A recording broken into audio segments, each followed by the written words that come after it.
Sí. Bueno, muy buenas noches para todos. Vamos a dar como inicio Buenas formal a la noches. reunión. El segundo encuentro de nuestro curso de Lucas y Hechos, la obra lucana. Nos ha estado acompañando el compañero Jenier Jackson. La vez pasada nos habló de esas particularidades o esos elementos generales que tiene la obra lucana, y hoy pues está invitado también y nos va a hablar un poco de la teología de San Lucas. Recuerden que todo autor tiene un pensamiento. En la filosofía se le llama pensamiento filosófico y tiene una línea, y en la teología tiene el pensamiento teológico que tiene una línea. Eh, Algunos dicen que tirar líneas teológicas es muy complejo porque sería desvirtuar la idea de Dios, pero yo lo veo muy positivo porque es una manera de interpretar la revelación divina desde otro punto de vista. Benedicto XVI, por ejemplo, dice en una entrevista que le hicieron al final de su pontificado que hay tantas formas de ver a Dios como hombres hay bajo la faz de la tierra, bajo la faz del cielo o en la faz de la tierra. Entonces, eh, San Lucas tiene una teología particular que va a ir un poco de la mano con esos elementos generales que vimos al principio. Entonces, Jenner, bienvenido. ¿Nos escuchas? Muy buenas noches, queridos compañeros. ¿Cómo han estado?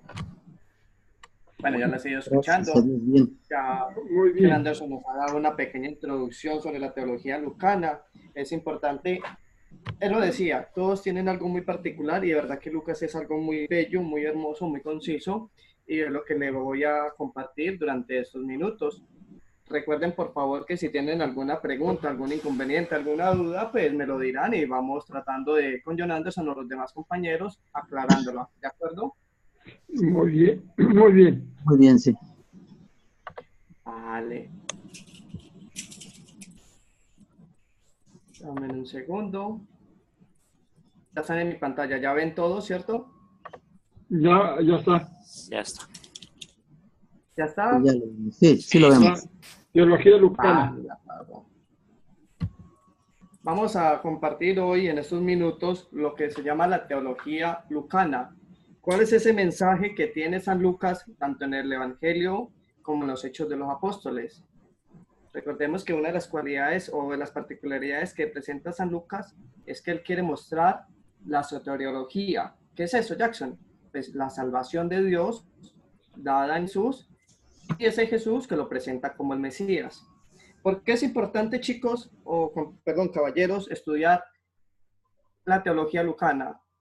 Porque nos va a decir Lucas que él quiere escribir a la comunidad, una comunidad que vive de la palabra de Jesús, pero esa comunidad está iluminada a través de los hechos de Jesús, con su pasión, con su muerte, y va a resaltar demasiado la resurrección.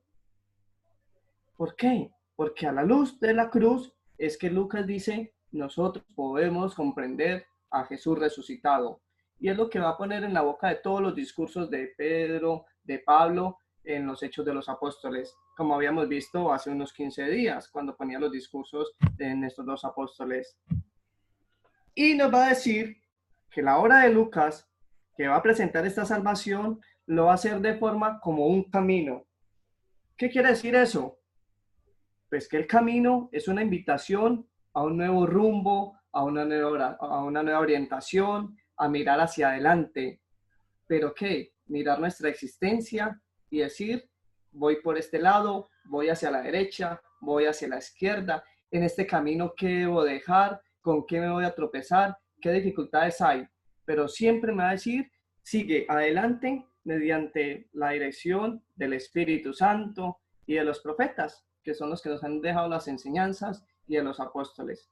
Por eso, esta es la primera parte que quiero que queden en sus mentes, queridos diáconos, que Lucas nos va a presentar su teología como un camino. Nos va a decir que es un camino profético, el cual va a tener unas etapas que más adelante lo vamos a ver. Estos son los pequeños subtítulos. Ese camino va a tener unas características, como lo decía hace ratico, animado por el Espíritu Santo, un camino que parte del seno de los apóstoles, un camino recto, o sea que para adelante, para atrás ni para coger impulso, un camino actual, porque estamos en la iglesia actual, que vive y se renueva con los sacramentos, con la celebración de la Eucaristía cada día, haciendo siempre memorial de la pasión, de la muerte y de la resurrección de Cristo. Un camino salvador es otra de las características. Nos va a hablar que ese camino es solo dado por la salvación, que es un camino solo para todos los hombres, desde Adán hasta el último, que va a tener unos agentes, alguien que partió con esa salvación como es Dios Padre en su Hijo Jesús, dado por el Espíritu Santo, que va a tener unos destinatarios, o sea que no solo es para un grupo selecto, sino tiene muchos destinatarios. Un camino que es alegre, inclusive con sus dificultades y con sus tropiezos o con lo que nos ponga el diario vivir. Y nos va a decir por último que María es el ejemplo que siempre nos aviva nuestra fe. Camino profético. Ay, Toño, de veras.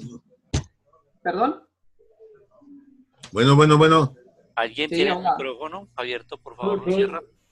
Félix, ¿está abierto tu micrófono? Sí, gracias, buenos días. Buenas noches. Ya estamos en clase, Félix. Don Félix, ¿cómo ha estado? Bien, gracias a Dios. Ya estoy aquí, gracias. Vale, estamos hablando de la teología lucana, de mirar un poco las características de esa teología de Lucas, y les decía que esa teología se presenta como un camino, algo que en mi vida debo de andar, de seguir, con las dificultades y tropiezos que se dan, pero con las ayudas, con las guías que nos muestra, como esas señalizaciones que nos va dando la iglesia a través de los siglos, mediante los profetas, los apóstoles, la Sagrada Escritura, y lo que nos va diciendo hoy en día la iglesia a través del Papa, de los obispos, de los que estudian, ¿de acuerdo? Entonces eso es lo que nos dice Lucas, que veamos su teología como un camino. Y ese camino nos lo presenta Lucas desde un principio en el Evangelio con Juan Bautista. Cuando a él lo reconocen, cuando anuncia y dice, prepare los caminos del Señor. Él se presenta como el que los prepara, como el que los allana. ¿Para qué? Para invitar a la gente a un bautismo de conversión, para decir, sigan un nuevo camino. Es que ustedes vienen un poco torcidos, es que ustedes se están dando contra las paredes, es que ustedes están como ciegos que no ven para dónde da. Entonces, el primer modelo que nos va a presentar Lucas es a Juan Bautista y nos va a decir en el capítulo 3 de su Evangelio, en los versículos 4, cuando hace esa alusión del profeta Isaías sobre Juan Bautista, la voz del que clama en el desierto, preparad el camino del Señor, enderezad sus sendas. También Lucas nos va a presentar a María, modelo del creyente, que se puso en camino a la visita de su prima Santa Isabel para colaborarle. Ya al final de la presentación, pues miraremos un poco más a María como modelo.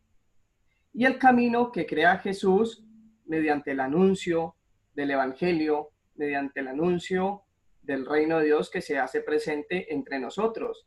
Y un camino que va a que recorrerlo, un camino mediante la pasión, mediante su muerte, pero un camino que al final va a tener la resurrección y la plenitud de la vida en el plan de Dios. Él lo enseña, lo rechazan como los demás profetas, pero después de la resurrección va a dejar a la iglesia en ese camino, en esa labor, enseñándoselos a los otros. Y es donde Lucas lo complementa mediante los hechos de los apóstoles. Pero este camino va a tener una preparación.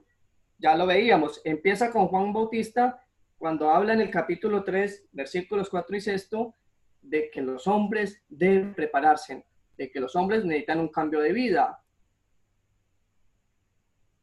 Hace alusión a Isaías, hace alusión a que en Juan Bautista se cumplen las palabras de todos los profetas, de Moisés, de David, donde va a actuar Dios.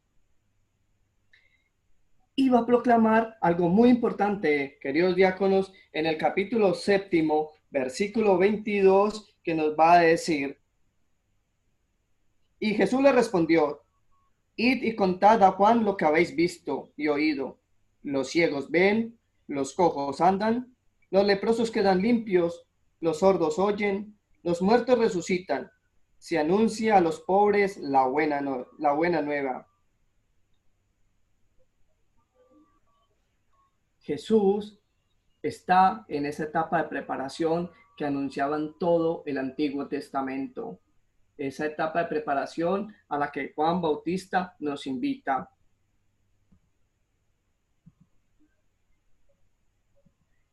Y en Jesús se da ese cumplimiento. En Lucas, en el capítulo 4, versículo 22, perdón, en el versículo 18, cuando Jesús está en la sinagoga de Nazaret y le pasan el libro, él va a leer: el Espíritu del Señor sobre mí, porque me ha ungido para anunciar a los pobres la buena nueva. Me ha enviado a proclamar la liberación a los cautivos y la vista a los ciegos. Cuando Jesús enrolla el libro, lo entrega y se sienta, se quedan mirándolo, se dicen: esa palabra se ha cumplido hoy. Es que Jesús está dando cumplimiento a lo que hablaban los antiguos profetas en el Antiguo Testamento. Hace días recordábamos cuando John Anderson nos invitaba a hacer alusión al capítulo 9, versículo 51. Jesús decide tomar el camino de subir a Jerusalén. Es donde él va a dar el cumplimiento del gran amor de Dios hacia los hombres. ¿Cuál es esa? Entregar a su hijo a la muerte. Una muerte que va por cruz, pero que va a llevar a la resurrección. ¿Por qué hace tanto énfasis esto Lucas? Porque quiere demostrar que desde el cimiento de la iglesia, en los Hechos de los Apóstoles, después de la ascensión, Jesús resucitado continúa ejerciendo como Mesías, Señor y profeta. Y que la iglesia tiene que recorrer ese propio camino. Fue lo que las palabras que dice Jesús al despedirse en la ascensión, tanto al final del capítulo de Lucas como en el primer capítulo o en los primeros versículos de los Hechos de los Apóstoles. Entonces en Lucas se da ese cumplimiento. Vamos a ver ahora esas características que tiene ese camino, el cual nos ofrece Lucas en su teología. Nos va a decir que primero es animado por el Espíritu Santo. ¿Para qué? Primero, para ungir y capacitar a los profetas que han de recorrer el camino. Juan Bautista, María, Isabel y Zacarías, que llenos del Espíritu Santo alababan y hablaban al Señor. Recordemos en María el Magnífica, recordemos en Zacarías el canto del Benedictus, o la profecía de Simeón en el templo. Recordemos Pentecostés en los Hechos de los Apóstoles, cuando los apóstoles ungidos empiezan a hablar en lenguas, ya no tienen miedo, salen a predicar el Evangelio. Y es lo que le toca a ustedes, queridos diáconos, también. Ser ungidos por el Espíritu Santo y salir adelante y a predicar. ¿Qué hace el Espíritu Santo? Dirige y confirma el camino. Es una gracia de Jesús que nos da, pero que nos garantiza con plenitud y con certeza de que Él está con nosotros, de que nos ilumina, que nos va a fortalecer, que nos va a dirigir y que por ende dirige la comunidad, dirige la iglesia o dirige a las personas que se van a encomendar a ustedes. Eso es obra del Espíritu Santo. No crea que nosotros nos ganamos glorias o que nosotros nos hemos ganado trofeos o que a veces nos dicen: ay, usted cómo habla de bonito, ay, usted cómo es de sabio. No, es obra del Espíritu Santo el que nos anima, nos fortalece, nos guía y nos da esa ayuda. A veces uno tiembla cuando le habla a la gente, pero entonces en ocasiones el Espíritu Santo es el que está ahí pisando. En ocasiones no, siempre es el que te está fortaleciendo y uno, por más nervios que tenga, sale adelante porque es que uno está hablando de Jesús. Otra característica es que ese camino es apostólico. Es lo sobre los 12 apóstoles bajo la acción del Espíritu Santo. Son los garantes que se continúe predicando el Evangelio. Son los garantes de que dicen: hay que seguir hablando de Dios. Y ahora le tocará a ustedes, o ahora les toca a ustedes en sus comunidades, en la parroquia, en sus grupos que les sea encomendado por el párroco, en su familia, en su trabajo, porque ustedes dan testimonio de fe como diáconos permanentes que van a ser elegidos. Un camino recto imparable. ¿Qué significa esto? Chicos, que para atrás ni para coger impulso. Es un camino que hay que hacerlo. Es un camino que hay que buscar y llegar hasta el final. Como dice, como lo pone San Lucas en el Evangelio, de Galilea a Jerusalén. Y en los Hechos de los Apóstoles empieza desde Antioquía hasta Roma. Porque es donde gravita todo el Evangelio. Para Lucas, Roma era la finalización de las tierras, era la finalización donde había que llegar a predicar el Evangelio, hasta los confines del mundo. Y por eso Lucas lo pone en los Hechos de los Apóstoles. Un camino actual, otra característica de que este camino es hoy. Es hoy. Es una tarea de cada uno de nosotros. Tuvo su etapa de preparación con los profetas en el Antiguo Testamento, Juan Bautista, una etapa con Jesús, después la primera generación cristiana, y ahora le toca al cristiano, queridos diáconos. Recordemos que en el bautismo nos ungen como profetas, sacerdotes y reyes. Y el sacerdote dice, te unjo para que seas sacerdote, profeta y rey. ¿Y ese profeta qué es? Es hablar de Dios. ¿Ese profeta qué es? Es hablar de Jesucristo muerto pero resucitado. ¿Qué es ese profeta? Es hablarlo dentro de la iglesia. Otra característica.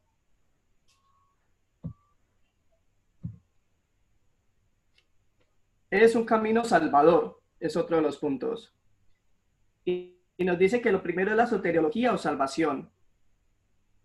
¿Qué es eso? Que es una salvación completa.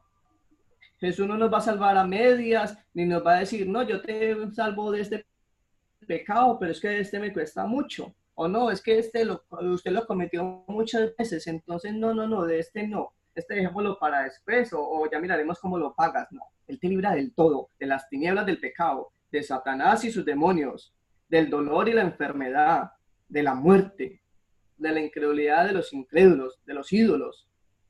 Jesús salva completamente. Él no te va a salvar a ti ni te va a perdonar por pedacitos. Eso es lo que significa la soteriología de la salvación, que te abarca totalmente. Una salvación radical es, sinceramente, el resumen de toda la obra de Jesús. ¿Qué es eso, Jackson? De que Jesús, o que Dios amó tanto a su Hijo, que incluso lo entrega a la muerte y una muerte de cruz. Lo dice Juan 3:16. Es todo el resumen del amor de Dios. Y Lucas lo va a subrayar con toda la obra de Jesús. Ahí tienen el capítulo 1, versículo 77, y hay otros versículos. Esa salvación es radical. Otra característica es el camino salvador, que tiene unos agentes. ¿Quiénes? Pues es Dios. Dios Padre, Dios que envía a su Hijo Jesús y que necesita de la iglesia para que durante este tiempo Él siga ofreciendo esa salvación por medio del Espíritu Santo, que es el que actúa y el que dirige y el que nos encamina y el que nos santifica mediante la iglesia, con la Eucaristía, con la confesión, con la celebración de los demás sacramentos, con los sacramentales, con la oración y con el testimonio de los profetas. ¿Cuáles son los profetas? Vuelvo y lo repito, ustedes en este momento, en sus comunidades parroquiales, en su familia, en su trabajo, en lo que les ponga a hacer el párroco, en el predicar los domingos en la Eucaristía. Ustedes son agentes de salvación también, mediante se dejen guiar y se dejen ungir por el Espíritu Santo que envía Dios Papá y Dios Hijo Jesús.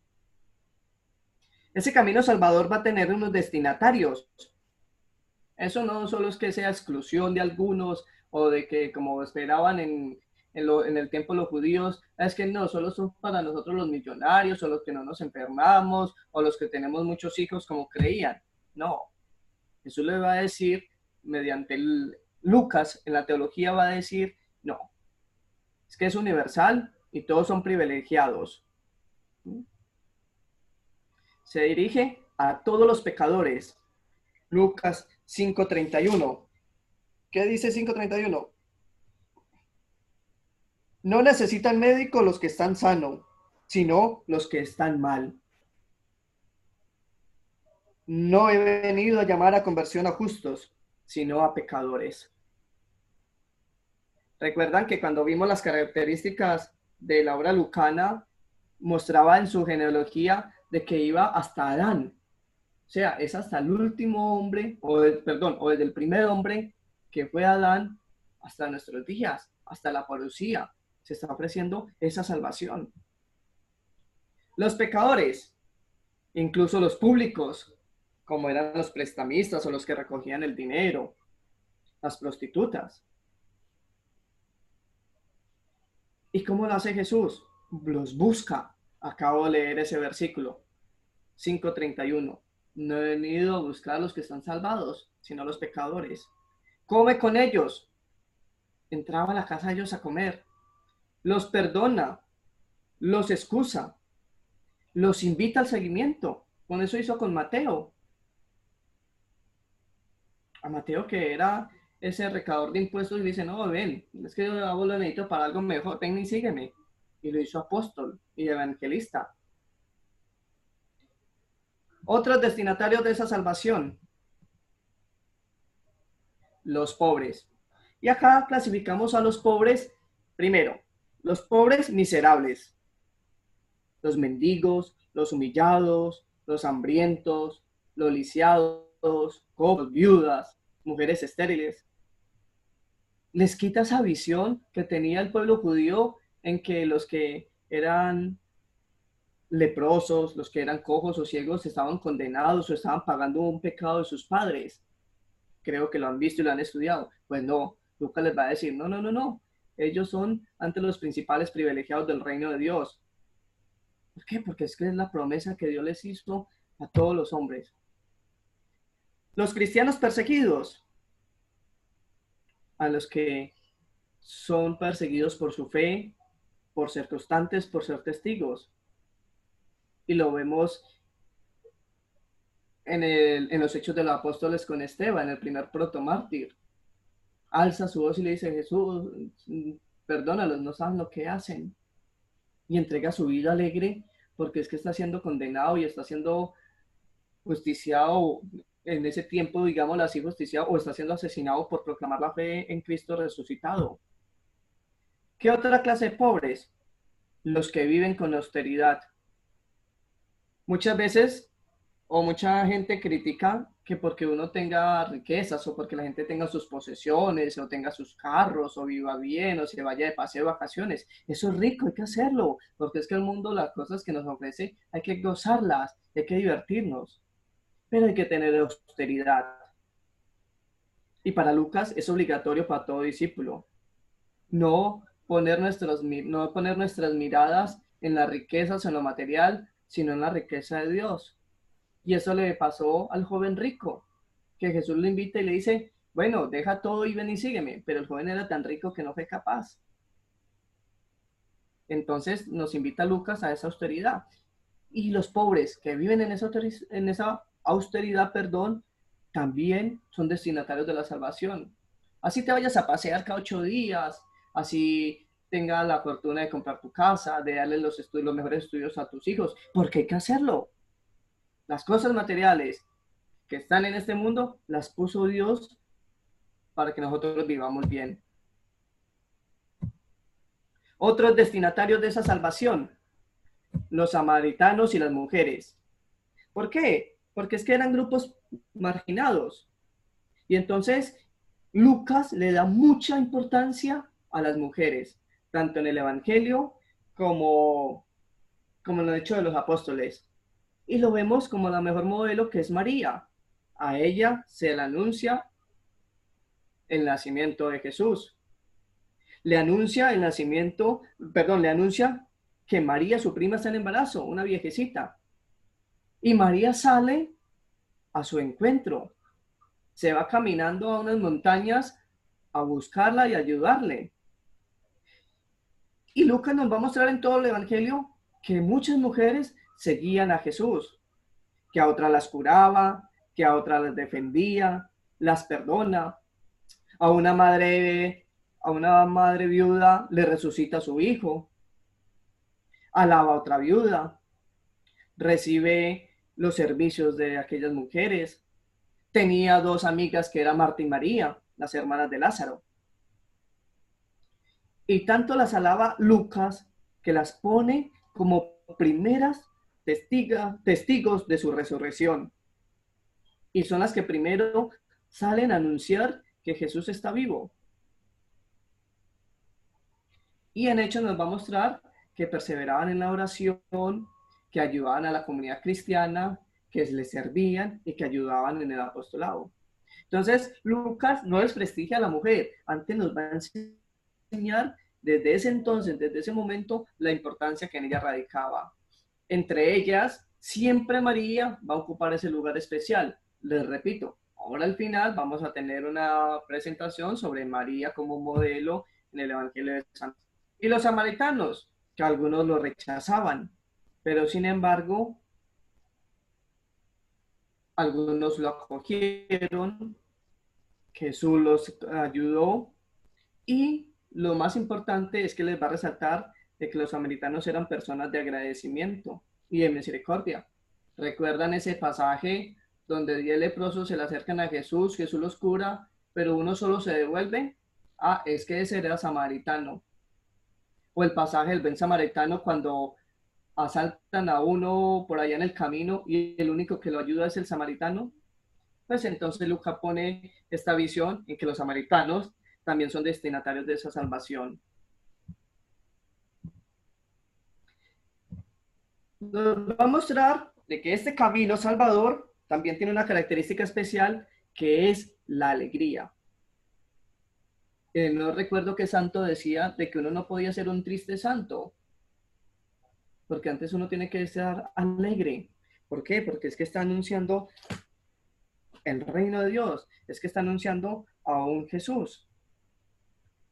Está anunciando la alegría que es pertenecer a la iglesia, a nuestra comunidad que predica, que vive y que siempre está presente el Jesús muerto pero resucitado.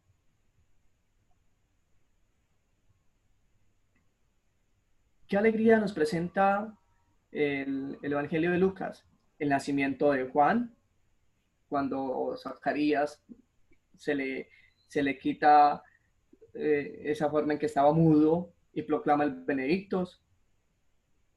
La alegría del nacimiento de Jesús o el anuncio de Jesús en que María canta el Magnífica. ¿Todos están presentes? Hola, ¿me escuchan? Claro que sí, maestro. Sí, sí, aquí estamos. Aquí La estamos. alegría en que todos aceptaban las obras de Jesús y la resurrección. Entonces, es esa alegría que nos da a nosotros la esperanza de predicar un evangelio. Lo que les decía, María, modelo en el camino profético salvador.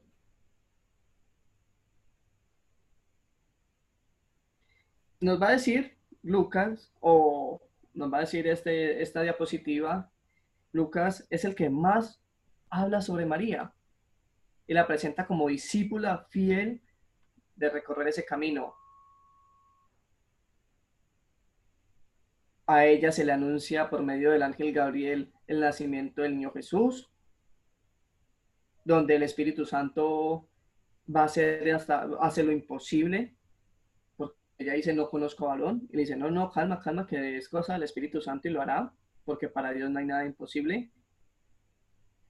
En María se personifica la hija de Sión, el pueblo de pobres que ha puesto su confianza en Dios y que de él espera su salvación. Y ese magnífica o ese fiat que nosotros llamamos en la iglesia el sí total y la entrega de la Virgen María a la palabra de Dios por medio del ángel.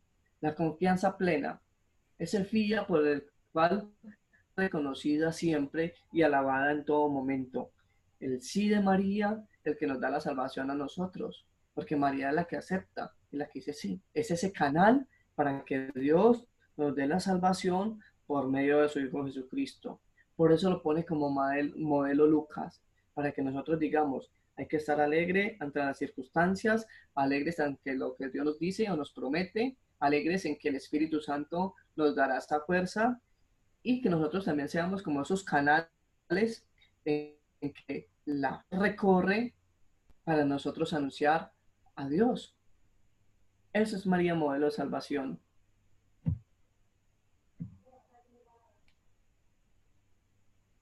Esa María que se pone en camino, que cuando llegan de su prima, Juan Bautista salta en su vientre, se fía de Dios cuando cumple sus promesas, sigue a Jesús en su vida y en especial lo acompaña en sus momentos oscuros y dolorosos, obra según la palabra de Dios. Y Lucas la pone como la mujer creyente, la que oye y practica. Recorre María ese camino en oración. Lo vemos que estaba orando cuando recibe el anuncio del ángel Gabriel, como lo que guardaba siempre en su corazón cuando los pastores la visitaron, cuando estuvo la presentación del niño Jesús en el templo y se habló las palabras de Simeón. María guardaba eso en su corazón y hacía oración con ello. La siguió hasta ella siguió a Jesús hasta el pie de la cruz. Entonces, Lucas la va a presentar como ese modelo porque Dios ha hecho obras grandes en ella, haciéndola madre del Señor y será alabada por todas las generaciones. Todas las tardes lo decimos en el Magnífica, en la oración de las vísperas. Hay unas pequeñas características propias del Evangelio, de los Hechos de los Apóstoles. Y nos va a decir que es en ese libro donde puede Lucas expresar con mayor claridad su intención propia. ¿Por qué? Porque Lucas le va a dar mucho realce a la resurrección de Cristo y va a aparecer muy poco la pasión. En todos los Hechos de los Apóstoles y en los discursos que se dan, siempre van a estar va a realzar más el tema de la resurrección. En los discursos de los apóstoles dicen, recuerda que a Jesús lo crucificaron, pero Dios Padre lo resucitó y lo hizo ver a nosotros y nosotros somos testigos y Él estuvo con nosotros muchos días y hizo otras obras. Siempre los apóstoles en sus discursos van a hablar más de la resurrección. ¿Por qué? Porque era la situación histórica de la comunidad. Desde allí surge la primera comunidad cristiana que después de la ascensión y en Pentecostés se anuncia ese evangelio y le van diciendo, no, es que ese Jesús que crucificaron en Jerusalén está vivo y estará con nosotros hasta la parucía y por eso nosotros debemos prepararnos, por eso nosotros debemos recorrer ese camino. ¿Y cómo se recorre? Mediante la oración, mediante la entrega, mediante la fidelidad. Todo lo que proclamaban los apóstoles en los Hechos de los Apóstoles. ¿Por qué? Porque la salvación se hacía presente y el reino lo estaban esperando. En los Hechos de los Apóstoles se creía que la parucía llegaba de una, se estaba esperando, era pronta. Existe una teología muy elaborada sobre el nombre de Jesús. Le van a hacer énfasis a Jesús como el Mesías, como Jesús Salvador. Insiste mucho en el aspecto de la conversión. La gran muestra es la conversión de San Pablo. Y se acentúa ¿para qué? Para la misión. Desde el principio Lucas lo realza en el Evangelio con Juan Bautista. Venid, convertidos, bautícesen, cambien la forma, preparen el camino que llega el Mesías. Y en Hechos de los Apóstoles va a insistir demasiado en este tema. Y lo ponen, vuelvo y le repito, en la conversión de San Pablo. Y cada uno tiene una misión. Y nos va a mostrar que esa comunidad cristiana hasta nuestros días siempre está encaminada, siempre está con la presencia de un Cristo resucitado, que no es un Dios de muertos, o que no es un Cristo muerto, o es un Cristo que quedó en el olvido, no. Vuelve el tema de la resurrección. ¿Ves que es uno de los primeros énfasis que hace Lucas? De que siempre va a tener el tema del resucitado. Y por último, la fuerza irresistible del Espíritu Santo. Esa fuerza que unge para que el Evangelio sea predicado hasta los confines de la tierra. Y lo subrayo acá. Él es quien indica los caminos de la expansión de la iglesia. Los paganos la conversión de los paganos se debe al Espíritu mismo. No es nuestra obra, queridos hermanos diáconos. No es nuestra gloria. Solo somos unos canales, ¿sí?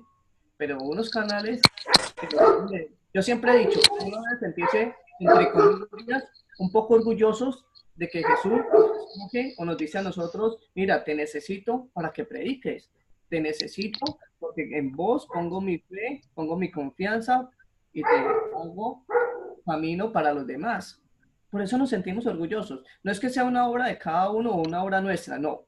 Es una obra de Dios mediante la iglesia, ayudándonos, acogiéndonos y pidiéndonos ese favor.